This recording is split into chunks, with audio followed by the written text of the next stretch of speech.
नमस्कार, स्वागत है आपका और मैं हूं आपके साथ लता। बड़ी खबर आपको बता रहे हैं, जी हां, मनसूख हत्याकांड एनआईए को सौंपने के बाद संजय राउत की बौखलाहट आई है सामने। और आपको बता दें कि संजय राउत ने कहा कि विस्फोटकों से लदी एसयूवी और मनसूख हिरेन की मौत के मामले की जांच के लिए एनआईए की जरूरत नहीं थी। तो जिस तरीके से लगातार एटीएस और मुंबई पुलिस उनकी जांच करने में सक्षम है, ये बयान है संजय राउत का। उन्होंने कहा कि महागठबंधन सरकार की मुंबई पुलिस को यह झटका नहीं है। तो देखिए किस तरीके से लगातार संजय राउत की बौखलाहट एक के बाद एक बार सामने आ रही है, क्योंकि जिस तरीके से शिवसेना बार बार अपना स्टैंड इस पूरे मामले पर जिस तरीके से बदलती दिखाई पड़ रही है, साफ है कि कहीं ना कहीं संजय राउत अब घबरा रहे हैं। क्योंकि बीते दिन जिस तरीके से संजय राउत ने इसे स्वीकार भी किया था कि गलती हुई है और इस पर कार्रवाई होनी चाहिए और कार्रवाई की जाएगी, लेकिन अब जब मनसूख हिरेन की जांच का मामला एनआईए के पास चला गया है तो लगातार अब संजय राउत की घबराहट बढ़ने लगी है।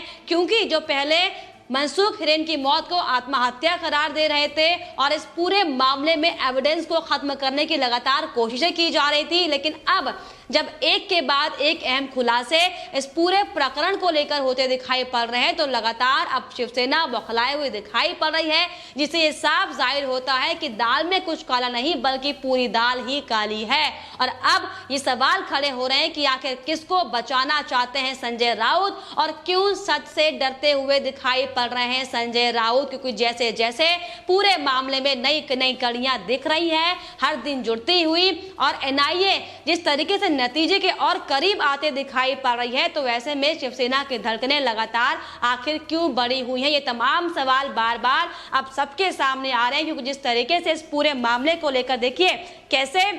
जब एंटीलिया के बाहर विस्फोटक पदार्थ से लदा हुआ जो गाड़ी स्कॉर्पियो मिली थी, कैसे इस पूरे मामले को लिहाजा इत्तेफाक बताते हुए मनसूख हिरेन की मौत को लगातार शिवसेना संजय राउत आत्महत्या करार देने की कोशिश हालांकि कर रहे थे, लेकिन जब एक के बाद एक अहम खुलासे हुए, जब तमाम जो कड़ियां आपस में जोड़ी गई, जिसके बाद ये लगा केंद्र सरकार को गृह मंत्रालय को कि ये पूरा मामला अब उलझता जा रहा है और अब इस मामले को एटीएस को हटाकर एनआईए को देने की जरूरत है। और इसी को देखते हुए एटीएस से जांच लेकर एनआईए को मनसूख हिरेन की हत्या का जांच का जिम्मेदारी सौंपी गई, जिसके बाद अब शिवसेना को लगातार ये डर सता रहा कि कोई ना कोई सबूत अब एनआईए उनके खिलाफ जरूर निकालेगी। हालांकि जिस तरीके से लगातार जो घटनाक्रम अब सामने आ रहे हैं, जिस तरीके से परमवीर सिंह ने एनसीपी नेता अनिल देशमुख उद्धव ठाकरे के मंत्री जो हैं गृह मंत्री, उन पर जो आरोप लगाए हैं कि हर महीने 100 करोड़ की वसूली के लिए सचिन वाजे को बहाल किया गया था, तो अब इसमें संजय राउत आखिर क्या कहेंगे? क्योंकि जिस तरीके से लगातार वो ये कहते हुए दिखाई पड़ रहे थे कि उनकी पुलिस इस पूरे मामले को टैकल करने में सक्षम है, महाराष्ट्र पुलिस ईमानदार छवि की पुलिस है, उसकी छवि को धूमिल किया जा रहा है। तो ये तमाम तरह की बयानबाजी लगातार संजय राउत देते हुए नजर आ रहे थे, लेकिन अब जब पूरा मसला साफ हो चुका है, जब साफ तौर पर उद्धव ठाकरे सरकार के जो तमाम जो बड़े आला नेता हैं उनकी हकीकत अब सामने जब आ चुकी है, तो अब ऐसे में संजय राउत के पास क्या बयान होगा, ये वाकई देखने वाली बात होगी। लेकिन इसी बीच आपको बताते चले कि जिस तरीके से एनआईए ने एक के बाद एक जो बड़े खुलासे किए और अब जिस तरीके से लगातार मनसूख हिरेन की हत्या का मामला भी गरमाता जा रहा था और जैसे कि हमने आपको बताया था कि एटीएस भी लगातार ये कयास लगा रही थी कि मनसूख हिरेन की और सचिन वाजे की मुलाकात 17 फरवरी के हुई थी और 10 मिनट दोनों के बीच बातचीत हुई थी। और इसी को देखते हुए कहीं ऐसा ना हो जाए कि उद्धव सरकार अपने एटीएस को मोहरा बनाकर सबूतों को बाहर निकालने की बजाय सबूतों को वहीं जमीन पर गाड़ दे, और इसीलिए अब तुरंत गृह मंत्रालय ने एक्शन लेते हुए साफ तौर पर एनआईए को पूरा मामला सौंप दिया, जिसके बाद अब लगातार संजय राउत की बौखलाहट एक के बाद एक बयानों के जरिए बाहर आती दिखाई पड़ी, जिसको लेकर अब सोशल मीडिया पर भी तमाम तरह की प्रतिक्रियाएं सामने आने लगी है। अब लोग एक के बाद एक जो हथकंडा सामने आ रहा है महाराष्ट्र सरकार का, महाराष्ट्र पुलिस का, उसको लेकर तमाम सवाल खड़े करते दिखाई पड़ रहे हैं। और अब जो सवाल खड़ा हो रहा है वो सीधे उद्धव ठाकरे पर खड़ा हो रहा है, क्योंकि जिस तरीके से उद्धव ठाकरे इस पूरे मामले को दबाने की कोशिश कर रहे थे और अब इन्हीं सभी तमाम बातों को लेकर लोग ये साफ तौर पर कहते दिखाई पड़ रहे हैं कि अब शिवसेना ये समझ ले कि अब उनकी गिरफ्तारी का समय आ चुका है, क्योंकि जिस तरीके से अभी तक मामलों को दबाया गया था, लेकिन अब उन्हें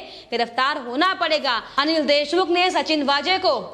100 करोड़ इकट्ठा करने के लिए कहा था प्रति माह, और ऐसे में सचिन वाजे अंबानी के घर के सामने एक विस्फोटक लदी कार लगाते हैं और परमवीर सिंह अब इस पूरे मामले की जांच उसी सचिन वाजे को देते हैं। और संजय राउत ये कहते थे कि उनकी पुलिस तो इस पूरे मामले को टैकल करने में सक्षम है। ये तमाम आरोप अब सोशल मीडिया पर लगते हुए दिखाई पड़ रहे हैं। लोग साफ तौर पर ये सवाल पूछ रहे हैं कि अगर एनआईए को जांच करने की आवश्यकता है तो क्या वो होम मिनिस्टर क्या संजय राउत से पूछेंगे? आखिर संजय राउत कौन है जिससे होम मिनिस्टर सवाल पूछेगी, या वो ये कहेगी कि आपसे पूछकर ये मामले को हम एटीएस या एनआईए को सौंपे? तो तमाम आरोप लगातार अब शिवसेना पर लग रहे हैं, क्योंकि अब साफ तौर पर लोग ये कहते दिखाई पड़ रहे हैं कि वजह सिर्फ एनआईए की वजह से उजागर हुआ है। ये अन्य हाई प्रोफाइल मामलों की तरह ही एक बड़ा कवर होगा। और जिस तरीके से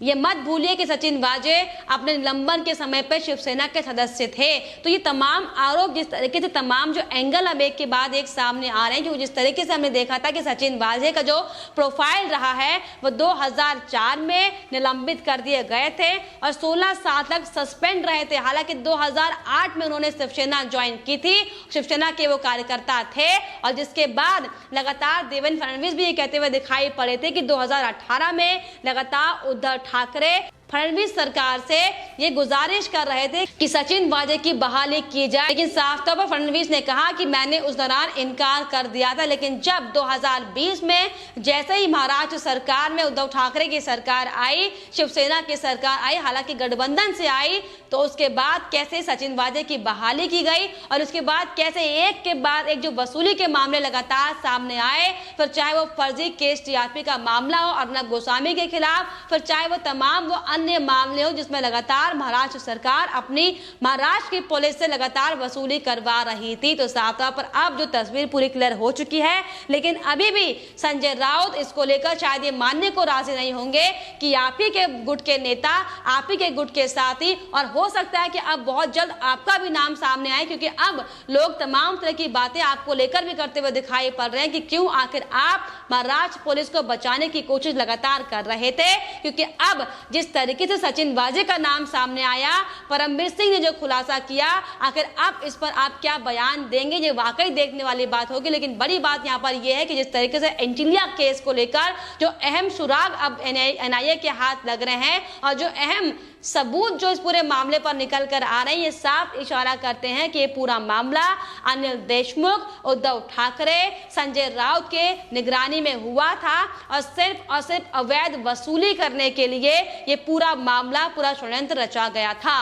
और ऐसे में अब लगातार ये सवाल बार बार खड़े हो रहे हैं कि आखिर किसको बचाने की शिवसेना लगातार कोशिश कर रही थी, आखिर वो कौन शख्स था जिसको लेकर लगातार शिवसेना तमाम तरह की बयानबाजी करती हुई दिखाई पड़ रही थी। हालांकि सचिन वाजे को बचाने की भी कोशिश शिवसेना ने बहुत की थी, लेकिन जब मामला एनआईए के पास पहुंचा तो कैसे हमने देखा था कि एनआईए ने अपनी जांच का दायरा बढ़ाते हुए कैसे पूरी मुस्तैदी के साथ एक एक सबूत खंगाल कर निकाले, क्योंकि महाराष्ट्र सरकार लगातार इस पूरे मामले को लेकर दबाने की कोशिश करते हुए तमाम सबूतों को छिपाने की कोशिश हालांकि कर रही थी, जिसको देखते हुए, जिसके मद्देनजर एनआईए को मामला सौंपा गया था। और अब जिस तरीके से जो सीसीटीवी फुटेज सामने आए सचिन वाजे के खिलाफ और जिस तरीके से एनआईए ने पूरा सीन रिक्रिएट कर भी ये समझने की कोशिश करी कि आखिर जो शख्स उस टीवी फुटेज में दिख रहा है वो सचिन वाजे जैसा लग रहा है, उसी को देखते हुए सचिन वाजे के साथ फिर से उन्हें घटनास्थल पर ले जाया गया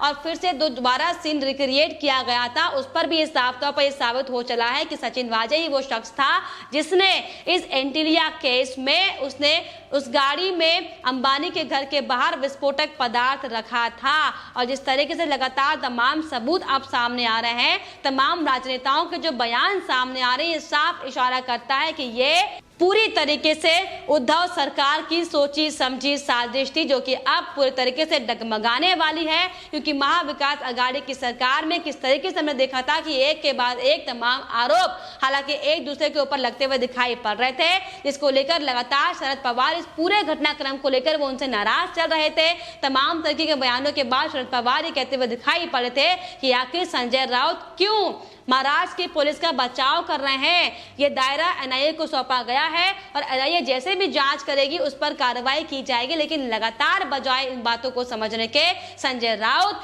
सिर्फ और सिर्फ अपनी ईमानदार पुलिस को बचाने में लगे हुए थे। हालांकि हम सब ने देखा कि कैसे मुंबई पुलिस की ईमानदारी सबके सामने आई। परमवीर सिंह जिन पर लगातार सवाल खड़े हो रहे, क्योंकि सचिन वाजे परमवीर सिंह को रिपोर्ट कर रहे थे, उनका भी तबादला कर दिया गया है। तो अब ये सारे जो सबूत लगातार सामने आ रहे हैं, इसको लेकर संजय राउत का अब क्या स्टैंड होगा ये देखने वाली बात होगी। लेकिन बड़ी बात यहाँ पर यह कि कैसे किस तरीके से महाराष्ट्र सरकार का जो असली चेहरा बेनकाब हुआ, ये वाकई बेहद शर्मनाक है। और इसी को लेकर जिस तरीके से संजय राउत एक के बाद एक तमाम बौखलाहट के जरिए जो अपने बयान सबके सामने पेश कर रहे हैं, अब उनको ये सवाल का जवाब देना होगा कि आखिर जो आप ही के लोग इस तरीके से बयानबाजी देते हुए नजर आ रहे हैं, आखिर इसमें कितनी सच्चाई है और अब आप इन तमाम बयानों को लेकर अपनी किस तरीके की प्रतिक्रियाएं देते हैं। फिलहाल आपकी इस पर क्या राय हमें कमेंट बॉक्स में जरूर लिखिएगा। साथ ही साथ हमारे चैनल को सब्सक्राइब करना भी ना भूलें।